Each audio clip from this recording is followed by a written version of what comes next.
What do you mean by classic Malbec? Plums, you feel some floral that in Spanish is violetas. So I was tasting, I was like, this is like Grand Cru Chablis. But we do see that if you have El Nino or La Nina, you're going to have, with El Nino, you have rainy summers when we're harvesting, or La Nina is going to give you cold winters. Mendoza is unique, and the response of Malbec to Mendoza is unique because of different factors. And it's the most important wine grape in Uruguay. Cheers, Matthew. Really a pleasure to have you here at Casa Vigil. This podcast was shot on location in both Uruguay and Argentina. South America really changed me. I've been a fan of the wines for a long time, but to actually go there, see the people, taste the wines, eat the food, and just be immersed in the culture. I often think of the late, great Anthony Bourdain when he said, travel is not a reward for working. It's an education for living. Before I started traveling around the world in 2015, which became this wine career, I had this dream to go through South America for 6 months to get better at Spanish and just really be immersed in the culture. And being there in both Argentina and Uruguay, I started to think I need to rearrange my life so I can make this dream happen at some point in life. I started out in Uruguay at Bodega Garzon, one of the most well-known, well-respected, well-distributed wines in South America, especially Uruguay. I've been fortunate to go to some of the most amazing properties, wine regions on the planet. And I have to say, Bodega Garzon might be the most impressive property, impressive winery that I've ever been to. Everything in the portfolio is outstanding. I know the Tannat is the most distributed wine, the wine you'll most commonly see, but I really think that Cabernet Franc is maybe their best wine, that or Albariño for white wines. Went to the harvest party, visited the cellar, picked a few grapes, especially the Marseillan, which was beautiful. But the real fun of it was attending the luncheon done by Francis Malmen. He's a famous Argentine chef. He was on Netflix the first season, actually. He also wrote this book, Seven Fires, Grilling the Argentine Way. His cuisine is all about rustic asada, rustic Argentinian meats over the fire. He has a restaurant in the village of Garzon, which the winery is named after. We had visitors from Brazil, staff, journalists, importers. We just danced the day away. The town was really cute. It almost felt like I was in a Texas Western, like a shoot-off was about to start any time. But seeing all the meat grilled, the chicken was the best I've ever had in my life. It was so buttery and rich and sweet and tender, yet had that nice char on the outside. And after that party with some of the staff of Garzon and some other importers, writers, distributors, we jumped in the sea in Uruguay at night. The water was warm. It was the end of the summer. It was really a magical experience. Uruguay is a country I really want to go back to. I sat down with Mele. She is the U.S. representative of Bodega Garzon. She is a trained enologist, but now she's pouring all over the place. Since I've had Christian, the managing director, and the winemaker Germán on this channel before, I thought I'd give it a little bit of a different flair. I have to give you a little disclaimer, since I shot this podcast on location, and especially with Mele, so the sound was a little bit funny. I had to work really hard to clean the sound up. The focusing isn't always great. There's a little bit of what we call focus breathing, bouncing. I'm sorry. It just comes with the territory when you're producing video and you're just a one-man show. But anyways, I hope you enjoy this first segment. Let's get going. Do you find it difficult because you're always pouring like consumers, you're pouring the people that are actually buying the wines to get them to try the wines or get over the fact that the wine is from Uruguay? Yes and no. I have two types of consumers. Some of them that are more like, oh, Uruguay, and they start asking about like, where is Uruguay? Does Uruguay produce wine? And I have to start explaining. And I have the other type of consumers that are more adventurous, and they, yeah, sure. This is my first time trying wines from Uruguay, and they are all in. So it's, some of them I have to introduce and kind of explain, and some of them are like, just, yeah, sure, baptize me. What's the biggest misconception you want to get people over when they're trying like wines from Garzon or wines from Uruguay? Well, first of all, most of them, they don't know that Uruguay produces wine, which is beautiful for me because I say, like, you know, we are the best kept secret because my country has been producing wines for over 2 centuries almost. Yeah. So that is beautiful. Like knowing that we have such a long trajectory and we're still kind of like unknown that creates some excitement, Yeah. which is it's beautiful. Because you have a background in winemaking, but you're obviously the brand ambassador. So you're pouring. Do you feel like that gives you a little bit of an edge when you're talking to people and consumers? To me, it's beautiful to know the wine from inside. I grew up in this land, and I speak from my heart and from my own experience, and even I think wine runs through my veins.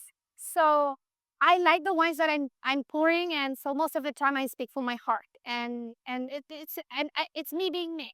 You're out there pouring all the time. You're pouring probably what, every month, I'm guessing, right? Like every week. What are the trends that, like, what are you seeing that people actually like? Just not what Garzon's wine, but just people in general, like their tastes and everything. Let me tell you, Tannat is the national grape. Last year, I talked more about Albariño than Tannat, which is beautiful because it's a white wine. So Albariño is coming strong. And lately, it's been Cabernet Franc. Because we have not only Tannat as a beautiful red wine, but we have a Cabernet Franc that is amazing. And people is drinking Cabernet Franc more and more, which is beautiful. Well, it's so funny because Tannat's your signature variety, but I think for my palate, Cabernet Franc is the best wine that Garzon produces. I love that. I think there's that come to the basics in everything in the world. Yeah. We need to be back to the roots of the human beings, like being kinder and being more, down to earth. And in that matters, Cabernet Franc is the father of all Cabernet. It's so many, and Cabernet and Sauvignon. So there's, it's to me, that the fact that consumers are embracing and loving and enjoying Cabernet Franc, it's like, it goes with the world, it goes with the trends. It goes like with humans being like, come to the roots and come to the origin. Garzon is really well known for Albariño and Uruguay now because of Garzon. But it's not like a super common variety. I mean, people drink Vino Verde. What do you notice about people when they taste the Albariño for the first time? First of all, I've been enjoying in the North American market making the people pronounce Albariño, first of all, because it's Albariño. So I made a reel about every market trying to pronounce Albariño. It's Albariño. And this Albariño comes from Uruguay, and it's the most prominent white wine in Uruguay. It's not Rías Baixas, but we share similar conditions. It's the decomposed granite, the proximity to the Atlantic Ocean, the amount of rain that we have, but it's made in Uruguay, and it's beautiful, and it's the most important wine grape in Uruguay. And go ahead and try it. It's going to be, to me, it's the wow. It's the wow wine of Uruguay. Well, it's kind of like beautiful. Like, it's not as aromatic as Riesling, but it's really nice because it's high acidity, but it has power like Riesling. That's why I feel like it's such a unique grape. It's not Sauvignon Blanc, it's not Chardonnay, pleases both worlds. And to me, it's my white grape for red wine lovers. Because of its complexity and the surly that we make, that triangle in between minerality, acidity, and creaminess, and body and layers, it's a white wine that it's a chalky wine. You drink the most Albariño out of all your wines, right? You told me that's what you drink mostly. I love it, especially the Single-Vineyard. Now, what about, it's my first time in Uruguay, and I'm super impressed. Like, I want to come back just as a tourist sometime. What do people need to know about Uruguay in general? Well, first of all, that we have amazing people. We are only 3.5 million people population country, but we have 12 million cows, 4 cows per capita. That's why probably Tannat is the national grape. But Uruguay has no elevation. Atlantic Ocean is responsible for the beauty of the Garzon wine, and you're going to taste wines for one of the most ancient soils in the world, the Valasto, the 2.5 billion years eroded granite that is kind of having like an old terroir in the New World. I've been really impressed because obviously you get a lot of sun, there's a lot of rain too, but it's not really too hot here. And you probably have long autumns, long falls, right? So it's really a pretty magical place for grape growing, actually. Yeah, indeed, it is. We have 4 March seasons. We have a very long ripening seasons. 2 weeks ago, I must say, was pretty warm here, but we have always that influence from the ocean and the southern winds that refresh our grapes, and we have filtered light, rain, but it's a very, very beautiful long summer, and we're entering to fall. So probably that's why you're feeling that low. Oh, it's perfect right now. I love this weather. I am like, It's I am blown away. harvest time. What do you think makes? I've always been impressed with the Garzon portfolio, even before I came and before I met Christian, you, and I feel like I've known you for a long time, even though this is the first time we met in person. That's the beauty of social media. But what do people need to know about the wines of Garzon? Well, they are unique gem. We are a new terroir. I think Garzon wines changed the history of Uruguay in so many ways. But in terms of a sensory evaluation, acidity, minerality, drinkability, and ageability at the same time. In Garzon, we always say the best is yet to come. So be adventurous, grab a few bottles, drink now, and save some for later, because this is only going to get better. What's it like being a woman in the wine industry? Well, it's been wonderful for me. I always like to put characters on my wines, and my favorite wine is a Tannat, and I think Tannat is a lady. So I always explain my wines and my Tannat as an elegant ballerina. I think it's a great time for the women in the industry. I think everybody brings its own, more than thinking in men and women, I think in people, and every single person is one of a kind, and we all have something good to bring to the table. So Hold on, I gotta fix your. There we go. you're fixing my mic. One blooper. Well, yeah, that's a blooper. It's a good. I'll fix it right there. Thanks. Just keep it right. And My voice is leaving me. I know. Well, and then some people, your Tannat comparison with being a woman, some people might say, and then it always ends bitter. It's sweet. What, you're out there pouring in all the events, and you're traveling all over the place. Obviously, there's like a lot of doom and gloom in the wine world, but what are you seeing being on the ground? What are you seeing? I'm seeing the trends like going more down to earth. People, thanks to social media and information, like we are tired of like things that are not real. Yeah. And we are becoming like more real, and real wines without makeup. And this is what Person is like.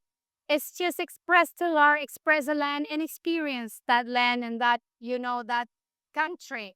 So being honest, being real. Well, actually, I think this. the one thing I'm impressed with all the Garzon ones that I've been impressed since I've known them for many years is they're never too oaky. Oh no, not at all. No. Like, I honestly think the Cabernet Franc is incredible.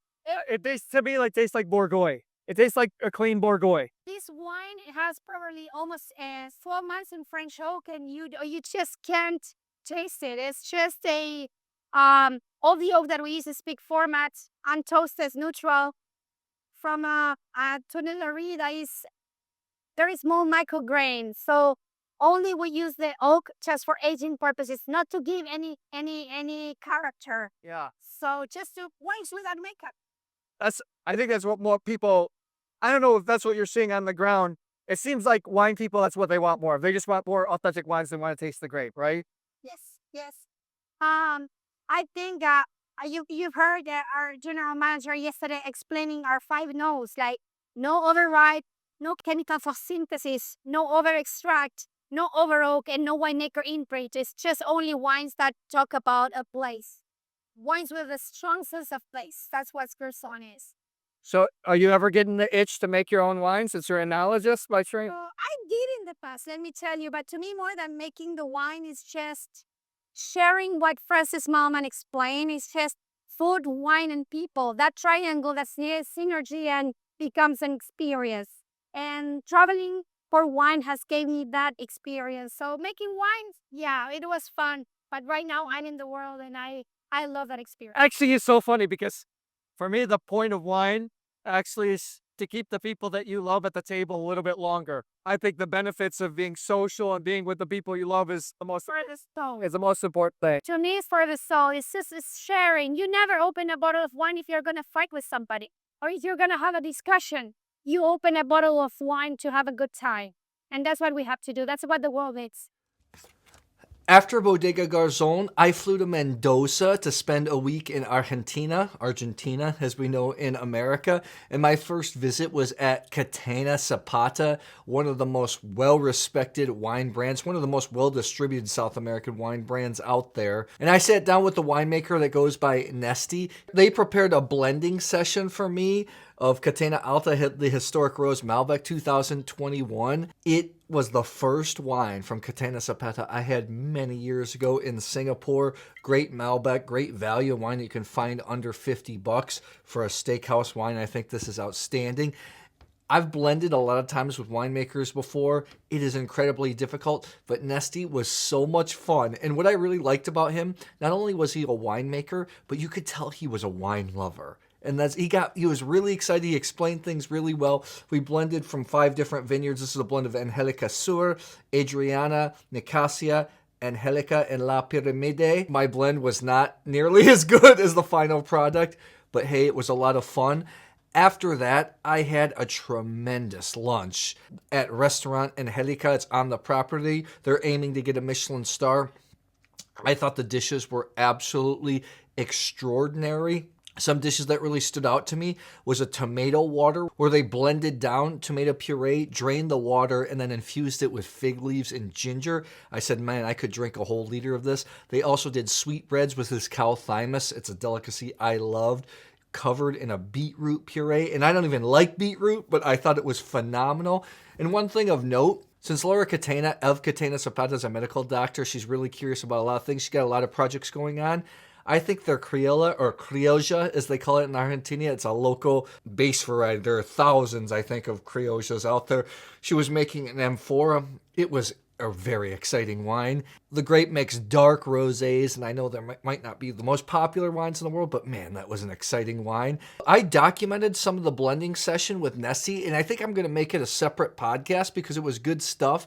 But here's a little excerpt of my discussion with him after we finish the blending. I hope you enjoy. Since the very beginning of the ripening, and you taste it, and you know each of the vineyards, and then you get the grapes in the winery, all of that it keeps giving you information, and you form an idea. You make with objective data, you make subjectivity, and the biggest barrier to break, in my opinion, when you have to define a blend, is to understand that you are not 100% technician with all of information that will give you a background to understand different things or to perceive how was the year. Mendoza is unique, and the response of Malbec to Mendoza is unique because of different factors. I will explain it like a synthesis in 2 things. Dry conditions, yes, we have very little rain and high altitude, yes. Dry conditions explained with 2 effects. One is the health, both in the vines, so we can grow vineyards that are 120 years old and happily growing. And second, the health in the fruit. We get very healthy fruit at the moment that we pick. Yeah. And that ensures you a precise quality and expression of terroir. The dry conditions also have another effect, which is the fresh nights. Yes, during the night we get very low temperatures. That makes the plants to have more reserves, more produce to become quality and ageability. Yes. On the other side, we have altitude. Altitude also gives us 3 main effects. Number 1 is the variation in temperatures. Yes. In 1 hour and a half driving, you go to conditions similar to southern France, like Rhone, or even a bit warmer in temperature, to conditions like Chablis, Yeah. in 1 hour and 15 minutes and driving a car. And that is explained because of the altitude. The higher you go, the lower the temperatures. These are actually synthesis because we are not blending 5 wines. We have 10 wines from here, 10 or 15 from here. We have 60 from Nicasia. We have maybe 50 more from Adriana. We have 30 from here. A lot of people, when they think of blended wines, they think of different varieties. But all varietal wines are a blend. Like we were blending the historic rose, one of my favorite Malbecs. But it's a blend. It's all 100% Malbec, but it's a blend, right? Why do you need to blend different components for just one varietal wine? Well, yeah, it's kind of confusing, but I like to say that Catena Alta is it's 100% Malbec blend. Yes, so we base Catena Alta in 5 different vineyards. Genetically, those vineyards are exactly the same. They are all coming from the same populations, Masal population. So Malbec, 100% with the same composition in terms of genetics. But they are in vineyards planted at different altitudes, different soils, different temperature profiles. Each of those Malbecs, despite they are the same genetically speaking, they will give you completely different wines.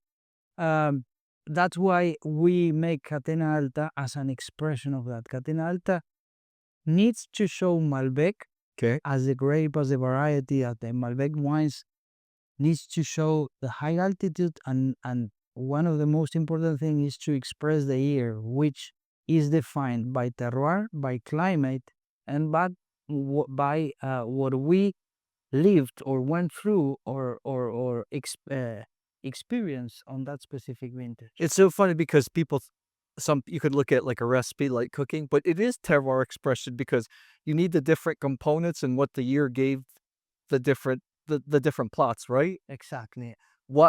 And I found this fascinating. I always find blending fascinating. I'm terrible at it because that's why you're a professional. I don't understand you have the vision for what you want to achieve and know exactly, like Nicasia, like we said, was more of a floral. The vineyard out here, the pyramid, was more plush. Adriana was more structured. I guess that just comes with experience, right? Because you're working with the vineyards for a long time. Absolutely. We have a history, yes. Some of us have 23 harvest vintages here. Some others are 10 maybe. Yeah. But all together, both in the vineyard side and the winemakers, we understand what is happening in the vineyards since the pruning of the previous year. And we see what is a year going to be like. If you put on top of that our previous knowledge, if you put what happened throughout the season, the year, and our decisions, how they are made, then you have an idea of what you want to express in the bottle. It's a message, it's landscape in the bottle. Because the years are different, and obviously you have consistent weather in Mendoza, but you can expect like the Nicasia we taste is going to be floral every vintage. You can expect that Adriana is going to give you more tannin, right? Exactly. They have variations, obviously. Yeah. Because it's biology, it's living beings. Yeah. And they will respond differently to different situations. But yes, they follow a track, they follow a style from year to year. Do you think blending monovarietal wines is more challenging, or if you're actually making a blend, like a Bordeaux blend, like Nicolas Catena or something like that?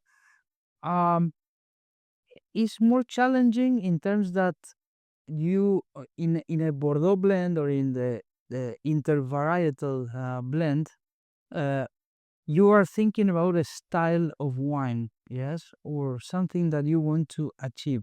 In Catena Alta, for me, it's more challenging because you want to show the message of Malbec from the high altitude terroirs in a specific year. And that involves a lot of understanding what happened through the year. Well, I love how passionate you are about Malbec, because Argentina, you're from this country. This is just from an outside perspective. I know in the fine wine world, Argentina is trying to move away from, we're just Malbec. We also do Cabernet Franc. We also do Chardonnay, Pinot Noir.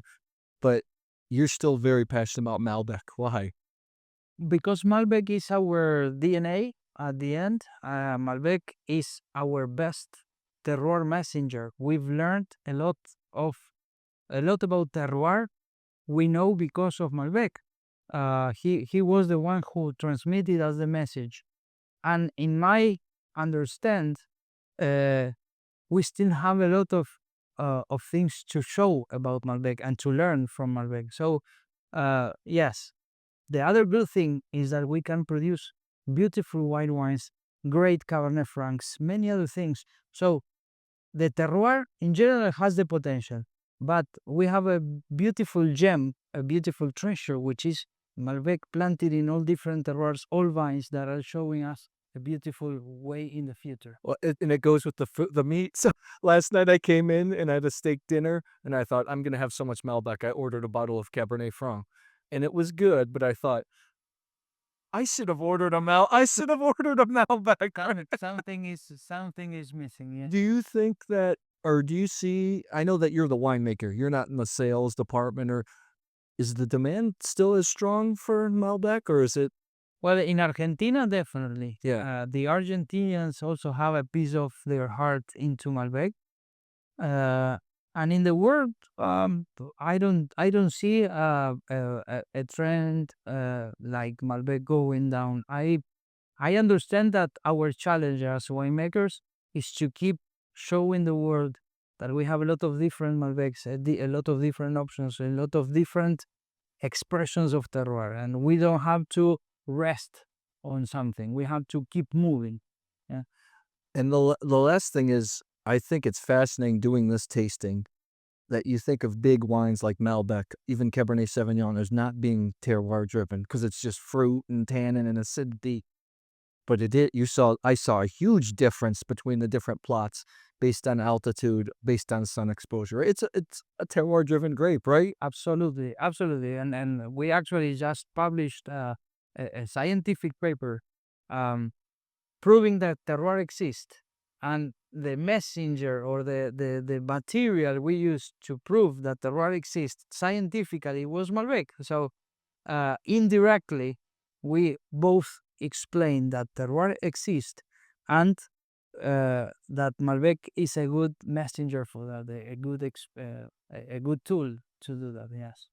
Thanks for the exercise. That was a lot of fun. I really appreciate It that. was a pleasure, and now you know how easy it is to be a winemaker. Now I know how much more people should appreciate what goes into a great bottle of wine because that's a lot of work. Well, at the end, winemakers we never have to forget that we are trying to bring joy to the wine lovers, to the people opening a bottle of wine. And for me, that's the most important thing. You can be a winemaker with a lot of scientific background, but at the end, you have to love what you taste. Yes. I noticed that blending with you and just we were talking through the exercise that you're not only producing the wine, but you are a wine lover. Like I got that sense from you. Like you want to go home and have some steak and drink some wine. Yeah. That's great. Thank you. I got the chance to visit Terrazas de los Andes, which is an LVMH property in Argentina, working with Malbec. I was there during the harvest, and I got a chance to taste some of the Malbec from high elevation vineyards. And I was really impressed. I have to say, I thought the grapes would be a little too fat without acidity, but it really had bright acidity. The winery is crystal clean. It's spotless. I've thought for a long time the Reserva, which is available in the USA for $15, is one of the great values for Argentinian Malbec. I was really impressed with what they were doing at the top end. I sat down with a tasting session with one of the winemakers, Max, and we tasted through different high-level single parcel of single vineyard Malbecs from different elevations. The trend around the wine world is limited edition single vineyard wines, where it can show off the different terroirs, the same grape, see how it behaves in different vineyards. Even more granular than that are single parcel vineyards, where it's a single parcel, a little section of a single vineyard, and that's what these wines were. I documented a little interview with Max, and just to clarify things so you understand, we tasted 4 different wines. The first one was Parcel 10, the Los Cerezos vineyard of Las Compuertas. It's Malbec. It's grown at 1,070 meters, so that's about 3,500 feet. The next one was Parcel 2, Los Castaños vineyard at Paraja, Altamira, Malbec. That's in the Uco Valley, if I remember. 1,100 meters, 3,610 feet. And we move up in elevation. Next was Parcel 12 of the Licán vineyard and Los Chacayes, 1,200 meters, almost 4,000 feet in elevation. And my favorite was the Extremo, the El Espinillo vineyard in Gualtallary. That was at 1,650 meters, so that's 5,400 feet. These are the grapes. I actually tasted the harvest when they were coming in the winery, and I was blown away by the acidity. Max was a lot of fun. The conversation got a little technical, but I hope that you enjoy it. Let's check it out. How does elevation change? It changes the grape, but how does it change the wine in the glass? The wine in the glass. I think that, well, in the parcel number 10 from Los Cerezos, Yeah. we have a very classic Malbec. It have a good acidity and a good balance with the alcohol. Then when you go to Los Castaños in Altamira, it's more balanced. Probably it's, the acidity is there, but then some herbal notes and the tannins are a little more balanced. Here is more round, Yeah. and here is more balanced. And when you go to altitude, probably the wines are more vertical, Okay. and here is very round. But here you have like similar altitude. It's 1070, 1100 is similar. Difference is about soils, about more rocky soils here in Paraje Altamira. And then when you go from Altamira to Licán, that is the step number 3 in Los Chacayes, you have less soil, more calcium carbonate, less deep soils. In that difference, I found a difference in range of ripeness. Here I found more blueberries and a more mature wine, and here is probably the most classic. That's blackberries that you feel is for me is a different period of the ripeness. Breadfruit is before to blackfruit. Yeah. But then when you go to Extremo, you are changing a lot because it's not the same condition. It's way different than all of these three. When you say classic Malbec, like Yeah. what do you mean by classic Malbec? Plums, you feel some floral that in Spanish is violetas, but probably violet. Violet. Yeah. Mm. That is a classic Malbec for me. It's more generous. Yeah. It's more round in the mouth. Round, more silky probably. And here you have more tannin is more present. It's good tannin. It's not astringent, No. but you can find the tannins. I find the Malbec tannins as we go the high end Malbecs to be quite pleasant because they're quite. Even when I was eating the grapes Yeah. and chewing, they were quite plush and quite nice. Yeah. It's very balanced. How does the tannins change with the altitude as we go up Mhm. the slope? How, does the skins get thicker? The skin goes thicker because the plant is trying to protect the seeds of the with the that's stress conditions. Mm-hmm. When you go higher, you have a higher UV radiation. That's higher UV radiation makes the plant makes more polyphenols, So it needs bigger sunglasses. Yeah. More deeper skin. deeper skin. You can already feel the difference but these are similar altitude, right? Yeah. The first two, but partial to the Los Castaños, you can already, I feel a little bit more verticality. What are Yeah. you talking about? Not as much fruit, Yeah. more it's, straightforward. yes, it's for me it's the change in the soil, but also I found some herbal notes that are not here. Okay. For me, it's because close to these vineyards, these 3 vineyards, is nobody. Yeah. It's no neighbors. Here in Las Compuertas, we have neighbors. There are more neighborhoods too. Yeah. Our houses, more a different environment. That makes that here we doesn't have too much native flora as here. Here we have a higher quantity of native flora, Okay. and the native flora is smell a lot because it's desert plants and they try to use less water and are more resins So and smell more. the native flora, you smell it. Yeah. Do you feel like it just because it's on the grapes? It's on the Some macerates. This is typical in Espinillo. It's chinchilla or huacatay. this really smells like desert brush. Like Yeah. okay, you feel like it. Las Chacayes, you think? Yeah. In Los Chacayes we have a lot of heterotech. Oh, it smells a lot.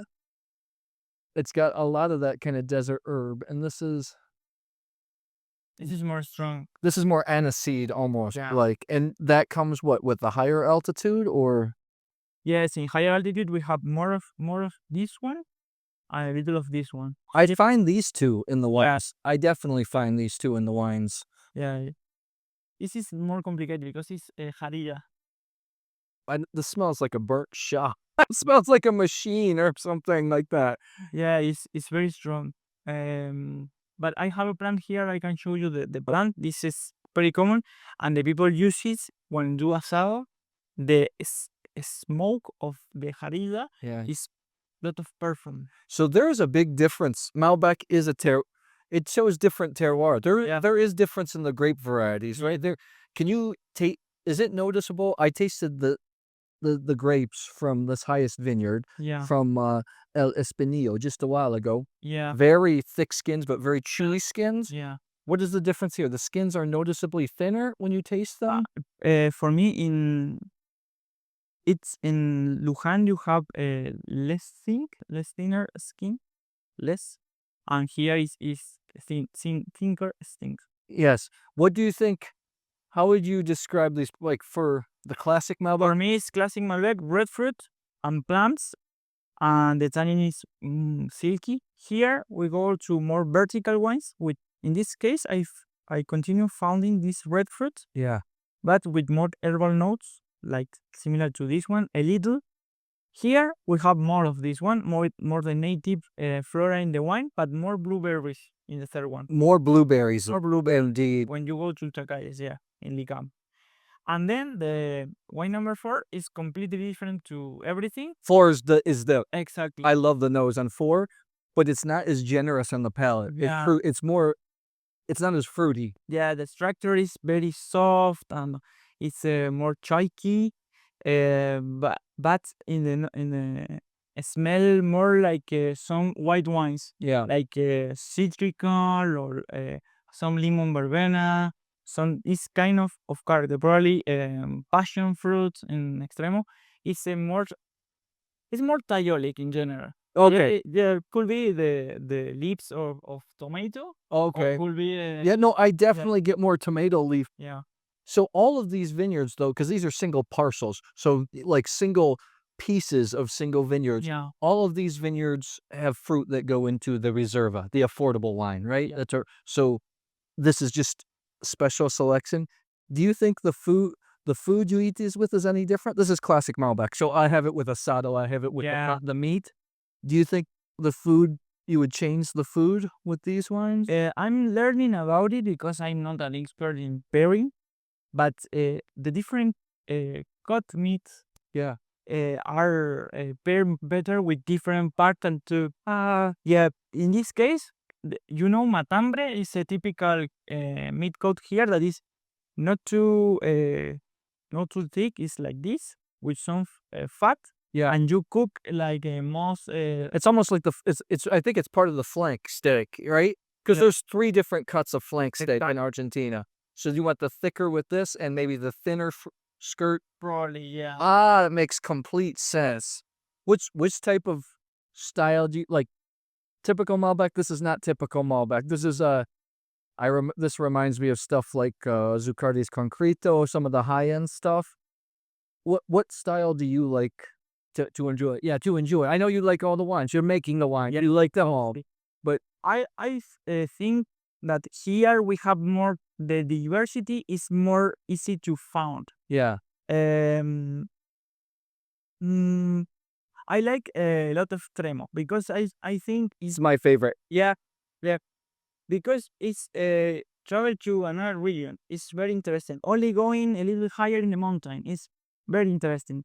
And this is more Bordeaux and probably it's more Burgundy. That's a good. It's quite different. And in the same region, going only 70 or 80 kilometers of distance here, and you found a completely different area. Does the sugar change? So Extremo is really high, 1650 meters, 5,400 feet.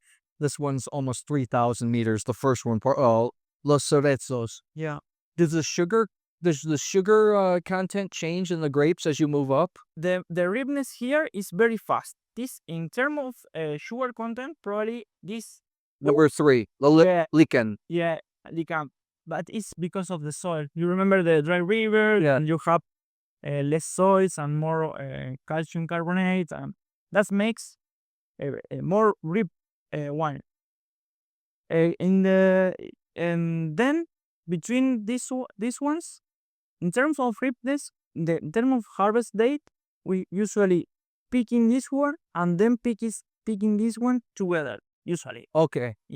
probably a little before this one, Okay. obviously, but in general, and you picking this one at the end of the winery of the harvest. Yeah.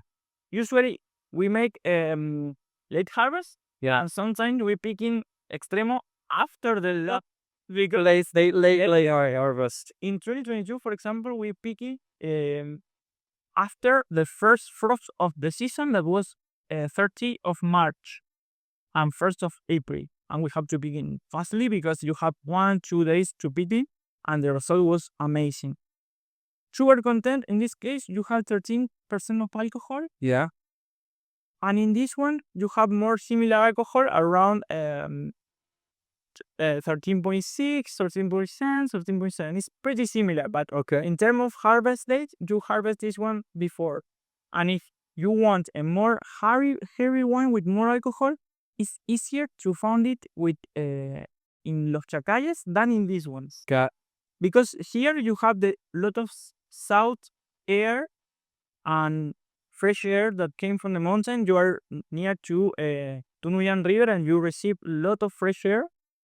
And in the case of Luján, it depends of each part of the vineyard. But in this case, for example, we are picking now and we are around 14 alcohol, and it's very balanced. It's fun. It's funny because you display this as the altitude, and that's how we're tasting lower altitude.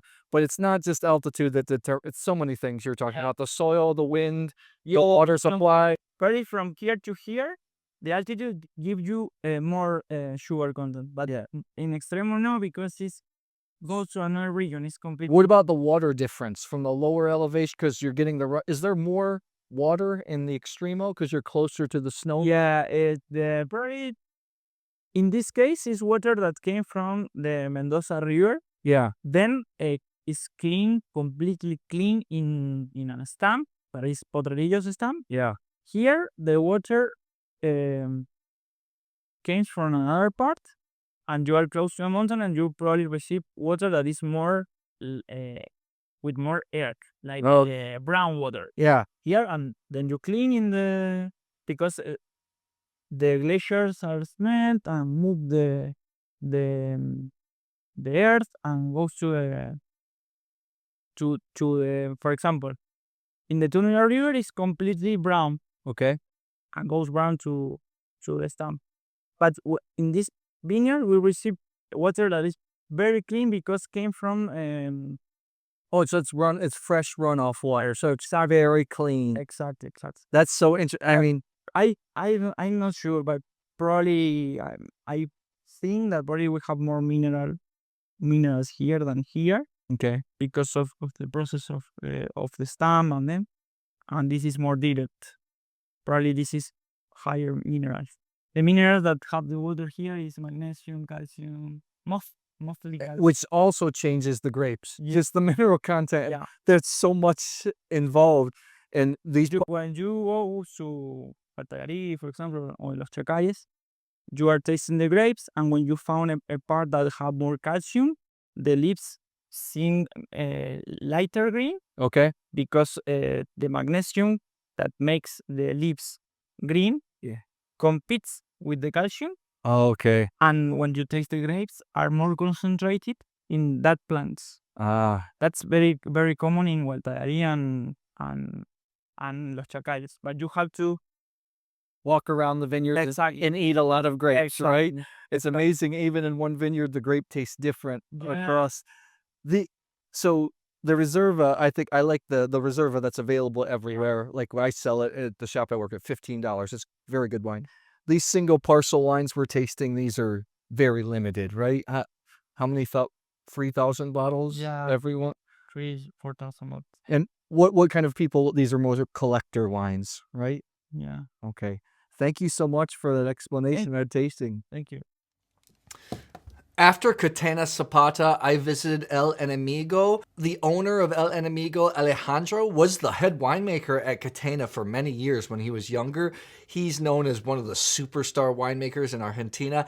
I've loved his wines for a long time. His whites are all aged under the floor partially. He inoculates so you develop that thin layer like Vengeance in the Jura. What blew me away is he made a Gran Enemigo out of Torrontés. I don't think it's very well distributed in the US. I know in Argentina it's a little more expensive. It changed my mind on this grape variety. I never thought of the variety making great wines, but this one was absolutely fantastic. El Enemigo is well known for their Cabernet Franc. They're one of the pioneers of Cabernet Franc in Argentina. They even make several single vineyard wines.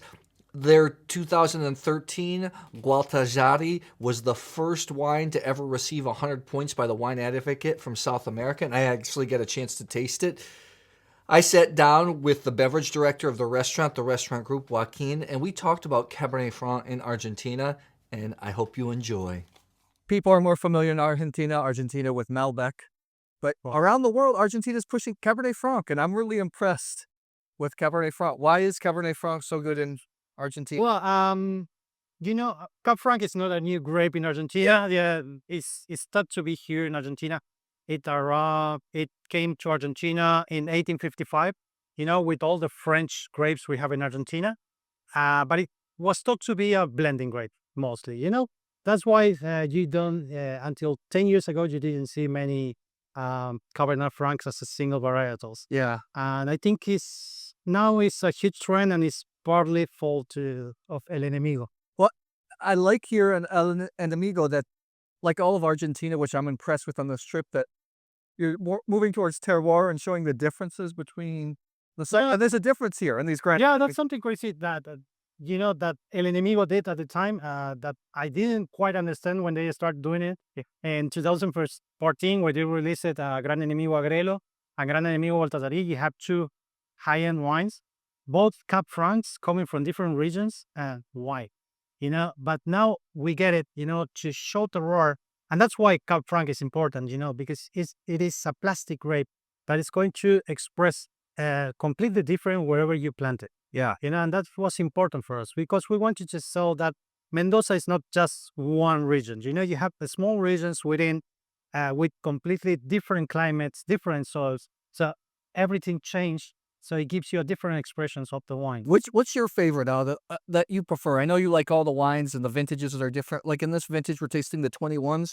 Which site do you like the most? Well, my favorite is always Gran Enemigo and Cepillo. Cepillo right here. Yeah, we have 4 Gran Enemigos. Gran Enemigo Agrelo, all of them single vineyards, all of them are 85 Cab Franc, 15 Malbec. Agrelo is the lowest region, 3,000 feet. Then we move to Chacayes, center part of the Uco Valley, 3,500 feet. Then we move to El Cepillo, which is the southern part of the Uco Valley at 4,000 feet.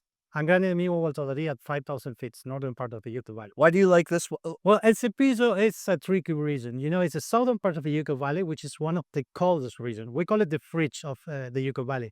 So what happened there is a humid region as well. And we have late frost, early frost. So you don't get quite a huge amount of grapes over there. And also you have to pick the grapes earlier in order to avoid the frost. So it's going to be, for me, the rockstar of the family. It has some edges. You have some greener nose. You have some greener tannins. But at the same time, they are so well ripened the grapes that it gives you an amazing expression. It is edgier, so to speak, like the tannin quality.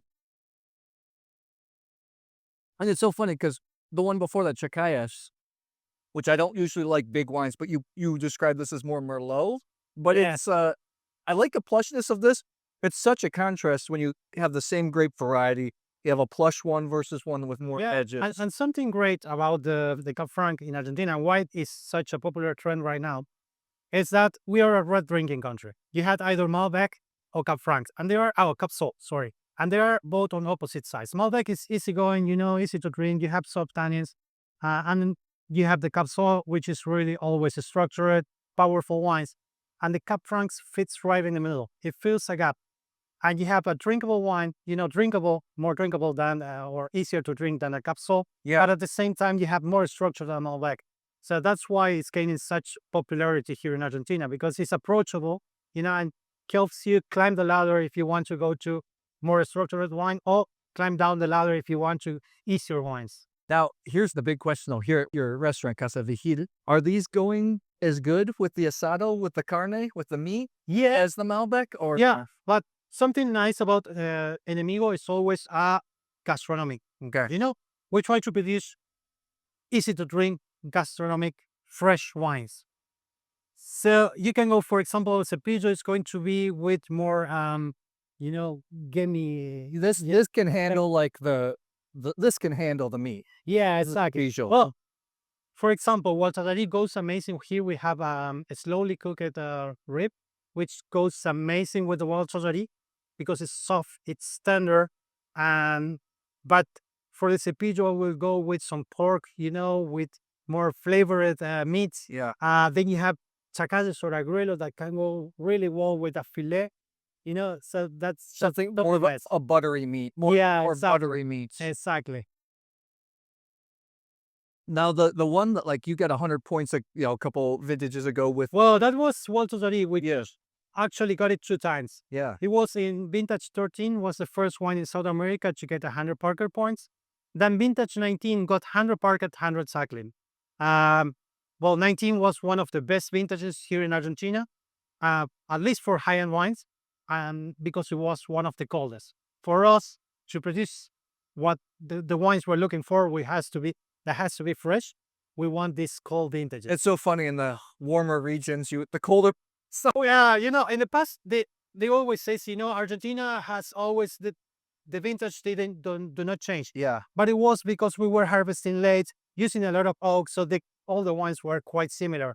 But we do see that if you have El Nino or La Nina, you're going to have with El Nino you have rainy summers when we're harvesting, or La Nina is going to give you cold winters. So it's going to change completely how the wine stays. That's an interesting point. I didn't even think about those. I have to say, my double L's in Argentina are so terrible. Gualtallary. Well, yeah, perfect. It wasn't my favorite when I tasted it, but now I can see why. Yeah, It's really balanced. It's full all the way through. It's got soft. It's got like not soft. The tannins are just really nicely mouth coating. well, Gualtallary is, they are calling it the Gran Cru of Argentina. And for us, it's like the perfect region. You have a high altitude region at 5,000 feet above sea level. I have to say, not all Gualtallary is the same. You have a lower region, a higher region, different soils. But we are located at 5,000 feet. We have calcareous soils. You have a great pendant, so all the cold air is flowing down. You don't have any frost over there. And at the same time, you have a perfect sun exposure, so you get to hang the grapes as long as you need.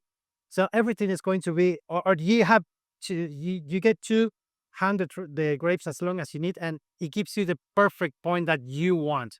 If you want it overripe it, you want it more fresher, it's going to be a great place to grow grapes. Why did Alejandro, the winemaker, the owner, focus on Cabernet Franc? Well, Alejandro here, he's a crazy guy. All great winemakers are. So he learned of Cap France.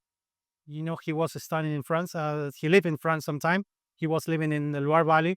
And he was amazed of the difference between the Loire Cap Franc and the Bordeaux Cap Franc. And he liked the plasticity. So when he was starting this project with Adriana Catena, and they were looking for a wine a grape that represents the terroirs, they knew that Cap Franc is going to be a big grape for doing this. You have some grapes like Cap Sauv or Sauvignon Blanc. There are more importance than terroir. You are always to feel first the varietal and the terroir. In this case, the Cap Franc blends really well with the terroir, and it's going to give you a different expression wherever it's planted. Yeah, like I said, this trip is so eye-opening. I'm just really coming to love the wines from Argentina, and I loved your Torrontés. It's aged my mind completely about the varieties. So yeah, the main idea is, I mentioned before, is we want to show that, as we did with Malbec, we have different expressions of Malbec. We have different qualities. You have different regions where we grow Malbec. And Torrontés as well. It's not just, and there's amazing, you have a table wine, Torrontés, which is easy to drink. You got the floral expression, wine of the year, but you can get also really a profound wine, with a long finish, fresh acidity, with a structure which is not normal for Torrontés. And it's amazing to show that because Torrontés is also part of the Argentinian identity. It changed. I'm not joking. It's one of the most exciting white wines I've had so far this year. It's a great wine. Thank So, you. Thank you, sir. cheers. Thank you. Cheers, Matthew. Thank Really a you. pleasure to Yeah. have you here at Casa Vigil at El Enemigo. My last visit was with Zuccardi Winery, and I was with one of the owners, Sebastian Zuccardi. I've been a long-time fan of these wines, and the visit started with a great vineyard tour with Martin, the vineyard manager in the Uco Valley. So every color is a combination of the soil layers. Soil layers. Alluvial soils always have layers. The alluvial soil from Tunutian River have 3 layers. Topsoil, calcareous covered gravel, river stone bed. And the thickness of every layer is different, and the layers are not parallel. It's not a lasagna, okay? They are like waves. We have snow at the top of the mountain, and when it crosses to our side, the wind is totally dry. That's why all these western part is a desert. They have like 1,200 millimeters of rain here in, for example, Cachapoal or Colchagua, and we have 250, which is not enough for anything. So we need to irrigate. It's a circumstance of our viticulture. So in Mendoza, in this picture, you can see 3 green spots. Those spots are what we call oases because they are real oases. We've been using water from the rivers for centuries to be able to cultivate everything and to live. Without the rivers, life would be impossible in this province. First of all, the Uco Valley is about an hour drive away from Mendoza. A lot of Malbec is grown around Mendoza, which sits just under 1,000 meters. You go over the Uco Valley, it starts at around, I think, 1,300 meters, maybe 1,100 meters, goes up to 1,600 meters. It's considerably higher. You can see it in the air. It feels a little bit cooler. Man, Zuccardi was really passionate about selecting the different parcels to make the different high-quality wines. When I was in the cellar, I was also blown away because almost all the high-end wines are aged only in concrete eggs. They look like humongous amphora. And I really think that suits Malbec really well. One of my favorite wines from Zuccardi for a long time was Concreto, which is a wine you can get for $35 in the USA. In fact, before I shot this interview with Sebastian, we actually opened a Magnum of 2016. We had a dinner. He cooked for us, which to me, it was a mind-blowing experience. Here I'm sitting at a winery I've respected for a long time. It's at night. The sun was setting. The colors were crazy all over the place. We were only 7 miles, I think 12 kilometers from the Andes. And here he is, Sebastian, the owner of this great winery, cooking up some amazing meat from us. We opened a bunch of older vintages of wine. Luckily, I went to bed at midnight, although they were up a little bit later. I went to bed at the right time. Regardless, I sat down with Sebastian, talked about Malbec in general, different elevations, and then the use of concrete. So I hope you enjoy the interview. After a long night, I went to bed at the right time. Yeah. How long? What time did you go to bed? I left them. Yeah, too. Oh, the British are good drinkers. They were drinks. And I said, guys, you close everything and go to bed. We're here. This is my first time in the Uco Valley, which is, I can't believe how beautiful it is. A lot of Malbec is made in Luan de Cuyo, right next to Mendoza, with lower elevation.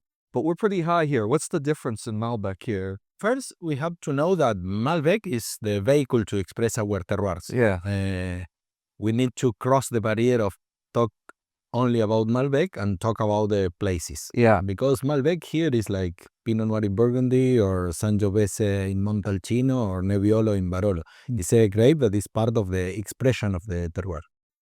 And Malbec is very transparent and very expressive, talking about the places. Okay. So when you cultivate in Luján de Cuyo, in Uco Valley, or you go to the north to Cafayate, is very different. And also inside of the Uco Valley, when you cultivate in Altamira, in San Pablo, or in Gualtallary, is different. But talking about the difference that you ask, the altitude, the distance to the mountain, and the soils makes difference between Luján de Cuyo and Uco Valley.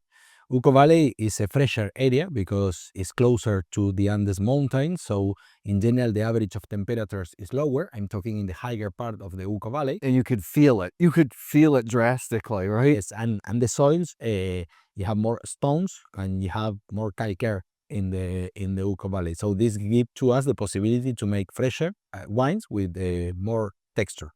But I'm doing only a generalization. As you know, every area has different possibilities. Luján de Cuyo, in general, is less altitude than Uco Valley, and the lower part, the traditional part, clayly soils. And this makes that the wines could be more powerful and with a little bit more black expression in terms of aromas. We start at Uco Valley, we start at 1,000 meters, right? And go up to You start it's 1,000 meters, and the highest vineyard that is under production is 1,700 meters.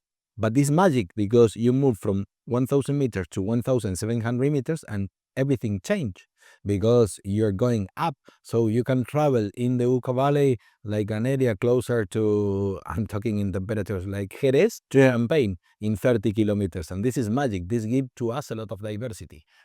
What's the difference in the wines in the glass? I know the difference that I taste. What's the difference in the Malbec when you go higher? What does it taste? It tastes different in the glass. When you go higher in our area, the wines are fresher.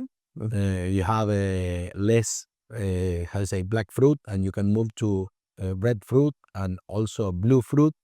And then you have more flowers and you have more herbs, natural herbs. It's quite floral. Change. Yeah, it's very floral, yeah. Violet is a great description of Malbec.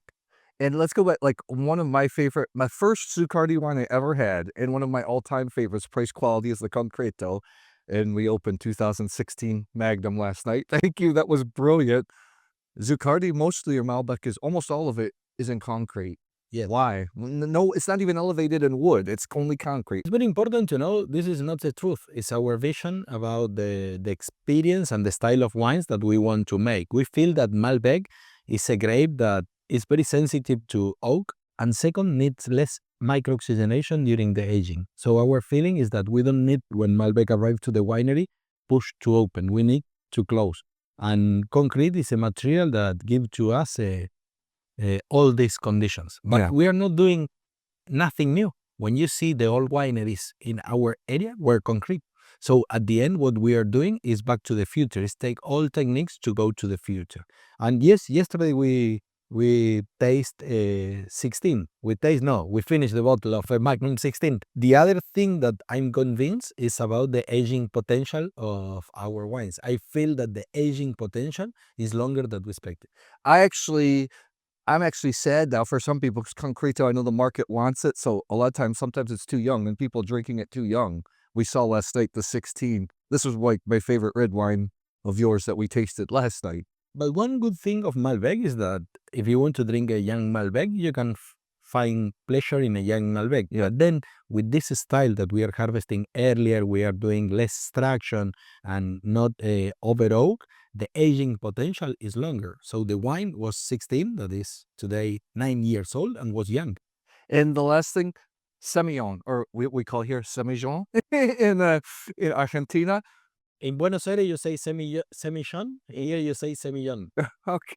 It's, the double L's are confusing for me here. But you focus on, you make several great wines out of it. Great. De los Membrillos. Yes, was so great. It was like one of the most memorable white wines I've had this year. Commonly planted grape here in Argentina, right? But the old vineyards of Malbec in the Uco Valley were planted with Semillon. Okay. The tradition, Malbec and Semillon. And many times you had a lot of Semillon vines inside of the Malbec vineyard. Oh, it's called also a co-fermentation. Yeah. But the tradition was Malbec and Semillon. So Semillon, we have muscle selections, old muscle selections.